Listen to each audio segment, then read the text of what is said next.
নাম লক্ষণ ধরে তো সত্য ঘন অনেক বড় হয়ে গেছে এবং আমি তাদের বিবাহ দিয়েছি। তাহলে আমার মন্ত্রী সেনাপতি রাজ্যবাসী আজ আমি মনে মনে মনস্থির করেছি, আজ আমি মনে মনে মনস্থির করেছি বংশের পূর্বপুরুষের নেই আমি আমার জ্যেষ্ঠ পুত্র রামচন্দ্র কৌশলটা রাজা করে দান হস্ত সন্ন্যাস গ্রহণ করতে চাই। তোমাদের কি মতামত তা তোমরা আমার কাছে প্রকাশ করো ভাই।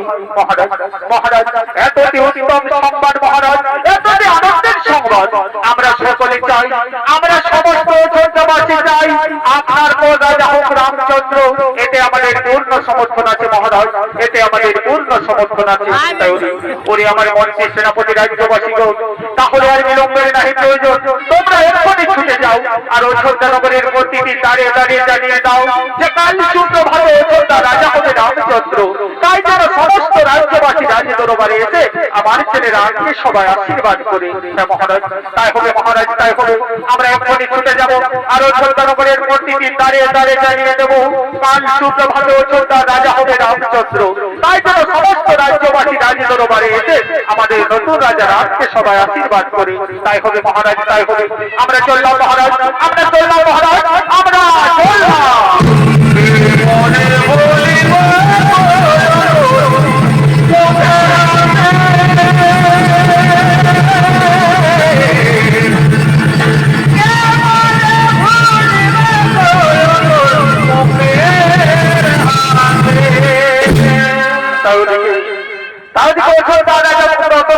আজ ঘোষণা করে গেলে কাল সুপ্রভাতে অযোধ্যা রাজা হবে রামচন্দ্র। আমাদেরকে সেই সংবাদ পৌঁছে দেওয়ার জন্য আজ অযোধ্যার বাদ্যকারী ছুটে চলেছেন অযোধ্যা নগরের প্রতিটি অলিতে গলিতে। আমার ঘোড়া রে মুরগি হায় যায় বইরাতে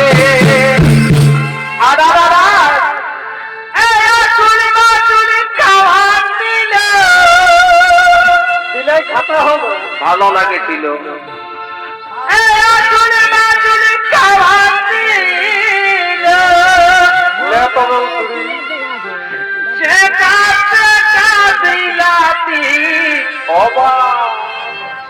ওই আমার খুড়া রে তোর বিহায় যায় বইরাতে।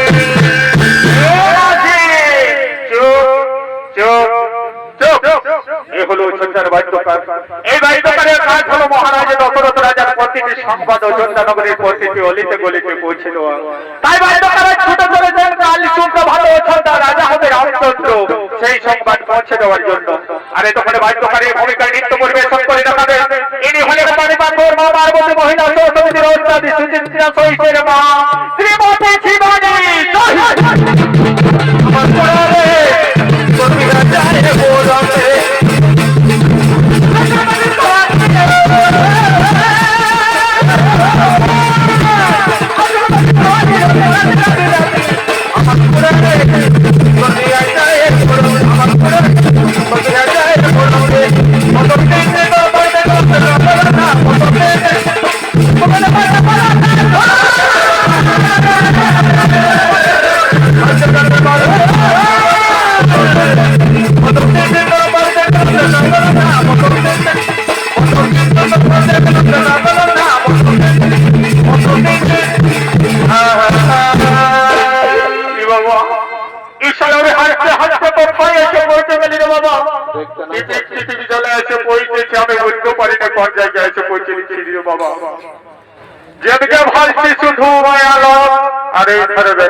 আমি কাদেরকে সুঝাবো রে বাবা কোন জায়গায় এসে পৌঁছেছি।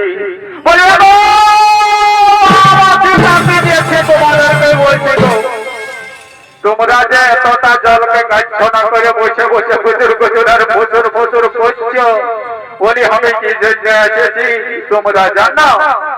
কচ্ছু জানো। কেউ কেউ মনে মনে করছে বাবা কি বলে দিব এখন কুম্ভ মেলায় বিরাট স্নান চলছে সেইটার জন্য দমটা ঢোলটা নিয়ে চলে আসেছে ঢোল দিতে যে শিবরাত্রি সবাই যাবে কুম্ভ মেলা চিনাতে। নাই রে বাবা ওটার জন্য আসি নাই, ওটার জন্য আসি নাই, তবে আমি ওই নিয়েই এসেছি। তো কি জন্য এসেছি সেইটা গেছি হইলে যে কুয়াশা টিপিক টিপিক জলে আছে ঢুকেছি বাবা কি বলে দিব না না ভিজে নাই ভিজবো হয়েছিল আজ মেলাটা হইতো না যেরকম ভাবনাটা উঠেছিল তো বলে আমি কি জন্য আসেনি নিজেই গেছি ভুলে আমি কোথায় নেবো যে কোনো জিনিসটা ভুলে যাই এই জন্য গোটা কালিন্দি পাড়াটাই বলে আমাকে মস্ত বড় ভুলি তো বাবা ভুললে হবে নয় এটা ঝাড়খণ্ডের একটা নাম করা জায়গা ওটা রঘুনাথপুর নেমেটি এইখানে যদি ভুল ভালো বলেছি কার্তিকটাই কম থেকে ইউটিউবে দিবে ছেড়ে তারা বলবে দমটা উল্টা পাল্টা বলে চলে গেছে নাই বাবা একটুকু খেয়াল করে দেখে নাও আমি একটু এমনিটা ভুলে নাই গো এই আমাদের গাড়ি দুটার পেছনটা যে মহিলা বিকালে ছিল বাবা দুকে লাগতে আছে না আছে চাইনা বাস গেলে ভুলে তো ভুললে হবে না একটুকু খেয়াল করে দেখে নি তারপরে আমি বলে দিচ্ছি মনে পড়েছে সালা বললি তো মনে পড়েছে সালা আমার এখন মনেই পড়ে দিব আমাকে চাঁদরার কারা লড়াইটার ব্যাপারে বলে নাই বাবা কারা লড়াইয়ের ব্যাপারে বলা যাবে না এত কথা মনে পড়েছে বলি সবাইকে বলছি গো বলি কাল শুক্রভাবে মানে কাল সকালে ওই ছোট্টা রাজা হবে রামচন্দ্র তাই তোমরা সকলে রাজে দরবারে যাবে আর আমাদের নতুন রাজা রামকে সবাই আশীর্বাদ করে আসবে তাই রইল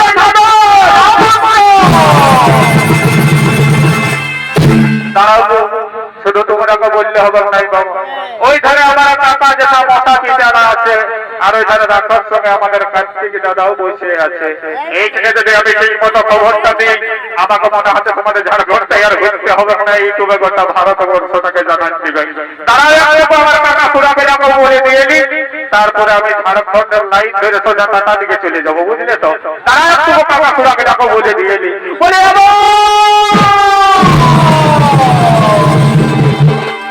কাকা বুড়া মোটা পিসা জেঠা দাদু বয়স্ক যতগুলা মানুষ আছে সবাইকে বলছি রে বাবারা বলি কাল শুক্রভাবে ছোট্টা রাজা হবে রামচন্দ্র তাই তোমরা সকলে রাজে দরবারে যাবে আর আমাদের নতুন রাজা রাজকে সবাই আশীর্বাদ করে আসবে কার্তিক দাদা শুনতে পারে না ইটুটা একটু ইয়া করো আমি বুড়া মানুষ বাবা অত দূর ঘুরতে পারবো না বলি কাল শুক্রভাবে ছোট্টা রাজা হবে রামচন্দ্র তাই তোমরা সকলে রাজে দরবারে যাবে আর আমাদের নতুন রাজা রাজকে সবাই আশীর্বাদ করে আসবে তো যাবে বাবা খাবার টাবার খেয়ে যাবে রাজা ঘরের ব্যাপার পুরান গেলে নাহলে ভোগে মরে যাবে তাই রইল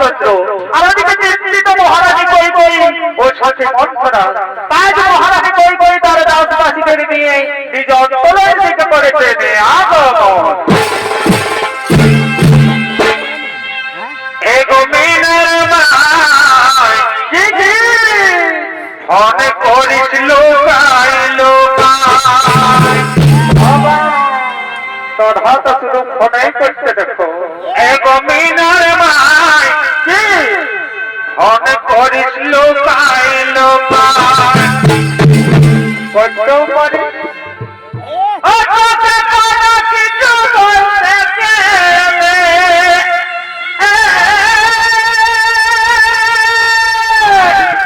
কি হলো তোকে কোনো কিছু বলতে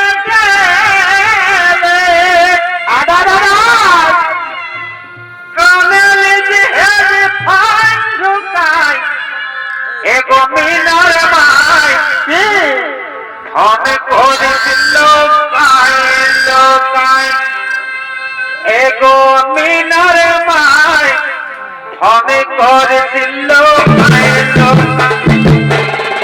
তাই ওদিকে মহারানী কই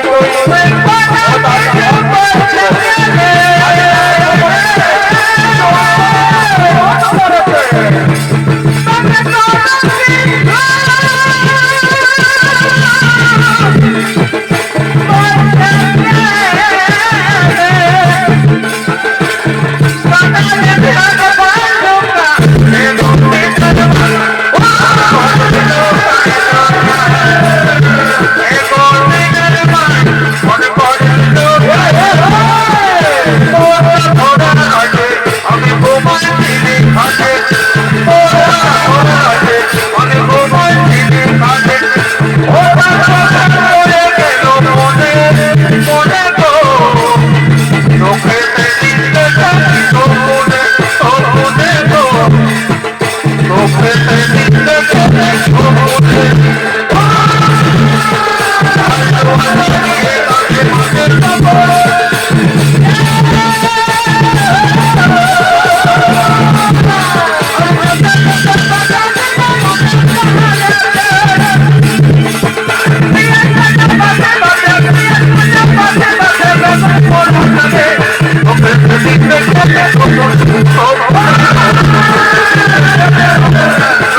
আমার দাসী বলতে কি সংবাদ নিয়ে এসেছিস আমার কাছে? বলি মহারানী কই কই, বলি মহারানী কই কই, বলি কাল অযোধ্যায় রাম রাজা হবে। আমি সেই সংবাদ তোমার কাছে নিয়ে এসেছি রানী, আমি সেই সংবাদ তোমার কাছে নিয়ে এসেছি। রে মনসরা, রে আমার দাসী, এত যে আনন্দের সংবাদ তুই নিয়ে এসেছিস আমার কাছে। কাল আমাদের জ্যেষ্ঠ পুত্র রামচন্দ্র অযোধ্যার রাজা হবে, এর থেকে আনন্দের আর কি সংবাদ হতে পারে? ওরে মনসরা, এই খুশির সংবাদ আনার জন্য এই দেখো তোমার জন্য কি সুন্দর আমি পুরস্কার রেখেছি। এই পুরস্কার আজ আমি তোমায় পুরস্কারে পুরস্কৃত করলাম। মরে যাই ভগবান, বাবা জানলা ঠাকুর, হে ভগবান, আজ আমি কি করবো? কোথায় যাবো? বলি মহারানী কই কই, বলি রাম রাজা হবে, তাতে তোমার তো আনন্দ কিসে? নারী মনীষরা, তুই ও কথা আমায় বলিস না। রাম যে আমাদের জ্যেষ্ঠ পুত্র, আর রাম যে আমায় সর্বক্ষণে মামা বলে ডাকে, তাই রাম রাজা হলে আমার কোনো দুঃখ নেই রে মনীষরা। রাম রাজা হলে আমার কোনো দুঃখ নেই। ভগবান হরি, আজ আমি মহারানী কই কই কি করে বুঝাবো? বলি মহারানী কই কই, তুমি কি ভেবে দেখেছো রাম যদি অযোধ্যা রাজা হয়, তাহলে তোমার ছেলে ভরত হবে রামের দাস, আর তুমি হবে কৌশল্যার দাসী। তার যে তোমার মরণ অনেক ভালো নাকি? তুমি মরে যাও, তুমি মরে যাও।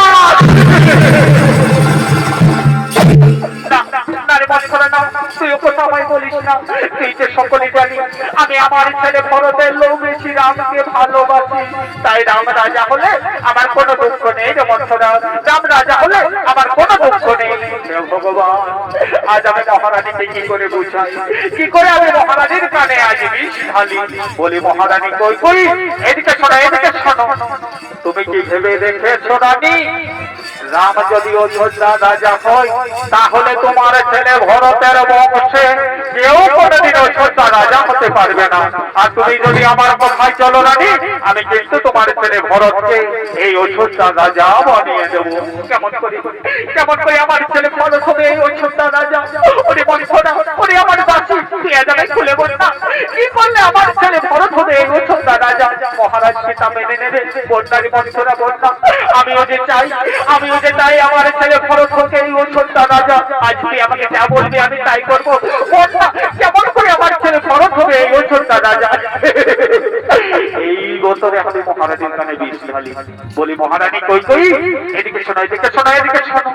তোমার মনে পড়ে সেই পূর্বের কথা?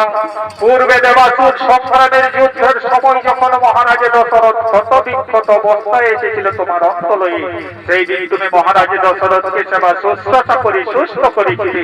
সেই দিন খুশি হয়ে মহারাজ তোমাকে দুটা বর দিতে চেয়েছিল। আজ তুমি মহারাজের কাছে সেই দুটা বর কেড়ে নাও রানী, আজ তুমি মহারাজের কাছে সেই দুটা বর কেড়ে নাও। আমার মনে পড়ে সেই পূর্বের কথা, কিন্তু আজ আমি মহারাজের কাছে কি বর চাইবো, কি বর চাইলে আমার ছেলে ভরত হবে এই অযোধ্যা রাজা? বলি মহারানী কই কই, তুমি মহারাজের কাছে দুটা বর চেয়ে নাও। এক বরে তোমার ছেলে ভরতকে করো অযোধ্যা রাজা, আর এক বরে রামকে করে দাও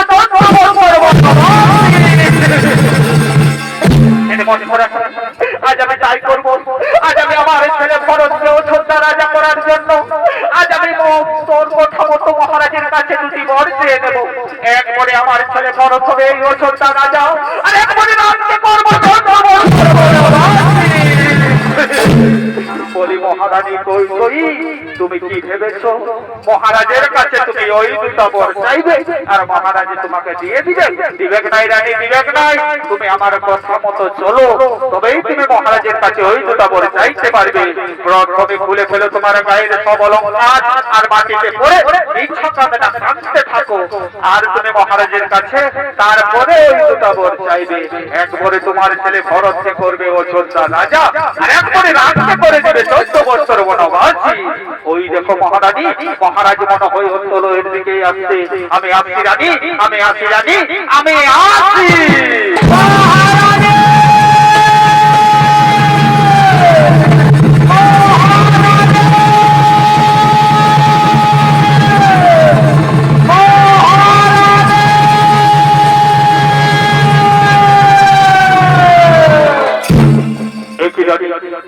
একই রজনী, আজ তুমি সেই শাসন ছেড়ে এইভাবে মাটিতে পড়ে রয়েছ কেন? তোমার কি হয়েছে রানী? আজ তোমার সারা শরীরের অলঙ্কার এইভাবে মাটিতে ছিড়িয়ে ছটিয়ে পড়ে রয়েছে, আর তোমার নয়ন দিয়ে অশ্রু ধারা বইছে। তোমায় কি কেউ করেছে অপমান, নাকি তোমার করেছে কোনো অসুখ? আজ তোমায় যদি কেউ অপমান করে থাকে রানী, তাহলে তুমি আমায় খুলে বলো রানী।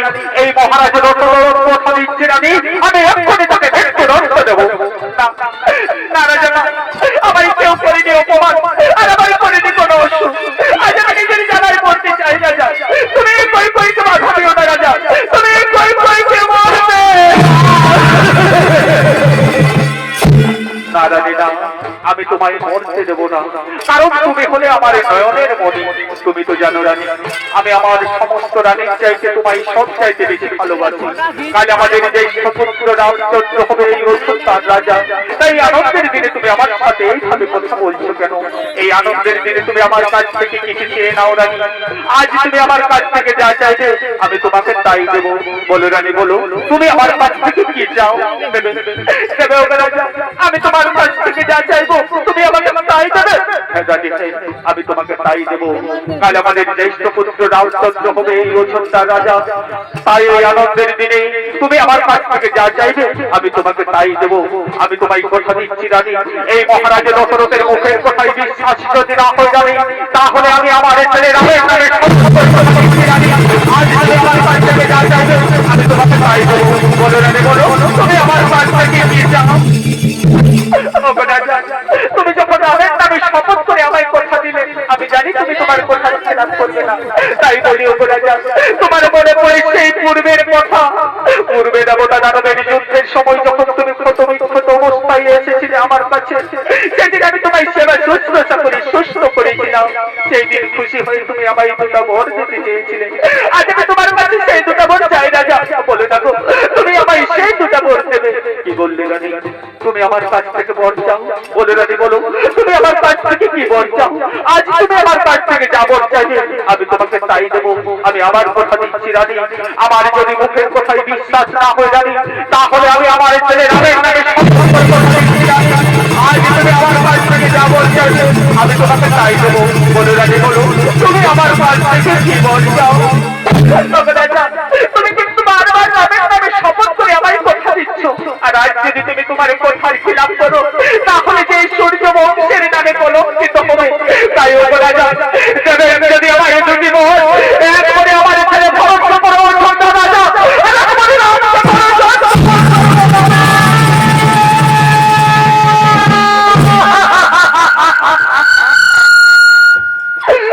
তুমি কি কথা শোনালে রানী? তুমি আমায় কি কথা শোনালে রানী? বড় করে অযোধ্যা রাজা আমার ছেলে রামের উপরে 14 বছর মনে হয়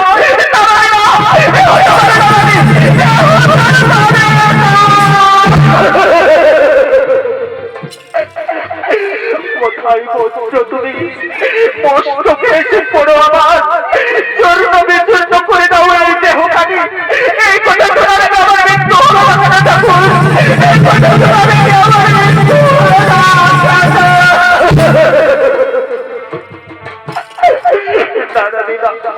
তুমি আমার কাছ থেকে উমর চেয়েও না রানী, যদি প্রয়োজন হয় তুমি আমার জীবন দিয়ে দাও রানী, কিন্তু তুমি আমার কাছ থেকে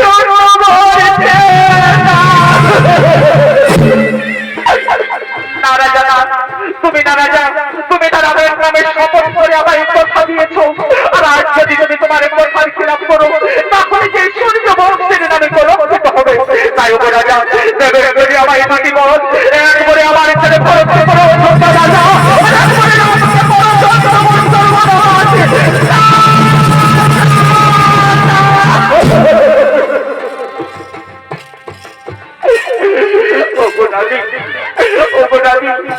আমি বলতো তোমার কোথায় ফলকে অযোধ্যা রাজা বানিয়ে দেবো, কিন্তু তুমি আমার রামকে বলে দিও না রানী। রাম বিনা যেই দশরথ রাজা বাঁচবে না রানী, রাম বিনা যেই দশরথ রাজা বাঁচবে না, কোথায় ওরে বলছে না। একটিবার আমার কাছে ছুটে আয় বাবা, একটিবার আমার কাছে ছুটে আয় বাবা। রাম, রাম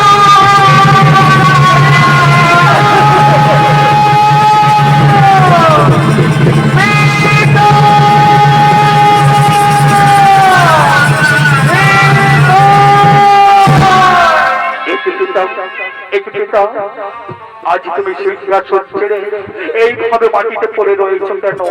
আজ তুমি সিংহাসন ছেড়ে এইভাবে মাটিতে পড়ে রয়েছো কেন? ওগো পিতা, তুমি আমার সাথে কথা বলবে না পিতা? তুমি আমার সাথে কথা বলবে না পিতা? ওগো মাতা, ওগো মাতা, আমার জীবন চলে মা। আজ আমার পিতা আমার থেকে এইভাবে মুখ ফিরিয়ে নিয়েছে কেন? আজ আমার পিতা এইভাবে মাটিতে পড়ে রয়েছে কেন? আজ আমার পিতা আমার সাথে কথা বলছে না কেন?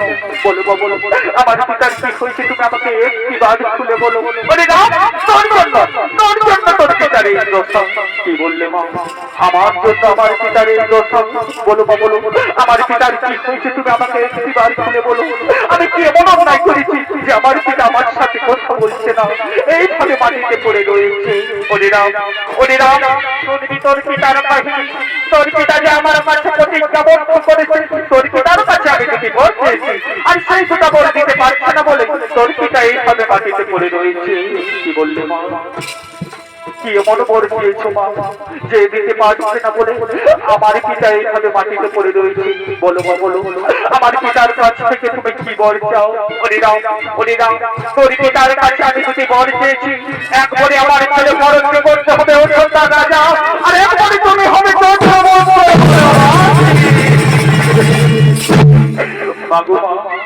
তুমি আমার ভাষা দেবা। এই জন্য আমার পিতা মাটিতে পড়ে রয়েছে? না পিতা না, উঠুন পিতা, সিংহাসন গ্রহণ করুন, ভরত করুন অযোধ্যা রাজা। এই রাম হবে 14 বছর বনবাস। ওগো পিতা, আজ আমি বড় অসহায় পুত্র পিতা, যে আজ আমি আমার পিতা মাতা ঋণ শোধ করার জন্য চলে যাব 14 বছর বনবাসে। আমার স্নেহের ভাই ভরত হবে এই অযোধ্যা রাজা। উঠুন পিতা উঠুন, সিংহাসন গ্রহণ করুন, ভরতকে করুন অযোধ্যা রাজা। এই রাম হবে 14 বছর বনবাসী। ওগো মাতা, ওগো মাতা, তুমি চিন্তা করো না মা, আমি এক্ষুনি ছুটে যাব মাতা প্রসন্না, মাতা সুমিত্রার কাছ থেকে আশীর্বাদ নিয়ে ভাই লক্ষণ এবং প্রিয়তমা জানকীকে সঙ্গ নিয়ে আমি চলে যাব 14 বছর বনবাসে। মা, আমি চলে যাব 14 বছর বনবাসে। ওগো পিতা, ওগো পিতা, আমি বনবাসে চলে যাব পিতা। আমিও তো চাই পিতা 14 বছর বন জঙ্গলে ঘুরে ঘুরে যত মুনি ঋষিদের সাথে সাক্ষাৎ করব। উঠুন পিতা, সিংহাসন গ্রহণ করুন, ভরত করুন অযোধ্যা রাজা। এই রাম যাবে 14 বছর বনবাসে। ওগো পিতা, তবু চরণে জানা আমার 100 কোটি প্রণাম পিতা, তবু চরণে জানা আমার 100 কোটি প্রণাম গ্রহণ করুন। ওগো মাতা, ওগো মাতা, আমি বনবাসে চলে যাচ্ছি মা। আমি ভাই লক্ষণ এবং জানকীকে সঙ্গে নিয়ে আমি বনবাসে চলে যাচ্ছি মা। তবু চরণে জানা আমার 100 কোটি প্রণাম মা, তবু চরণে জানা আমার 100 কোটি প্রণাম। বিদায় পিতা, বিদায় দাতা, বিদায় অযোধ্যাবাসী, তোমরা আমাকে বিদায়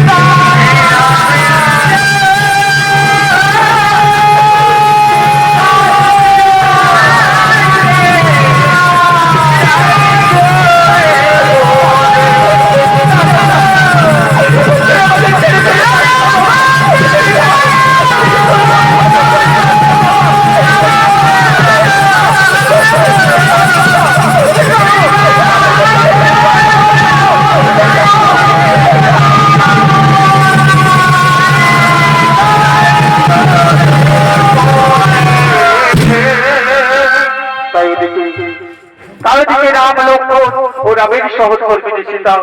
আজ তারা বৈমান্ত্রী জানে যে পিতৃ সত্য পালনের জন্য চলে গেলেন 14 বছর বনবাসে।